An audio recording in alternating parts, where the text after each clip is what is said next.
एक महत्त्वाची बातमी आहे। माजी आमदार आणि परभणीतील नेते बाबाजानी दुर्राणी यांच्यावर आत्महत्येला प्रवृत्त केल्याचा गुन्हा दाखल करण्यात आला।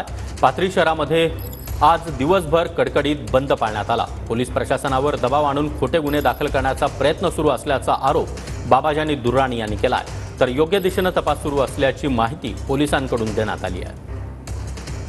षडयंत्र चालू आहे हे लोकांचा। हे फार दुर्दैवी आहे की पाथरी शहरमध्ये एक हिंदू मुस्लिम एकतेचा प्रतीक आहे। ह्या ठिकाणी नेहमी सातत्याने पोलीस प्रशासनावर दबाव आणून वरून फूल लावून हे खोटे गुन्हे नोंद करण्याचा तिसरा प्रकार पाथरी शहरामध्ये घडला। मी राष्ट्रवादी काँग्रेस पवार गटामध्ये गेलोवर मी हे विधानसभा लढणार आहे आणि 17 तारखेला जयंत पाटीलची या ठिकाणी स्वराज्य यात्रा येणार आहे, शिवस्वराज्य यात्रा।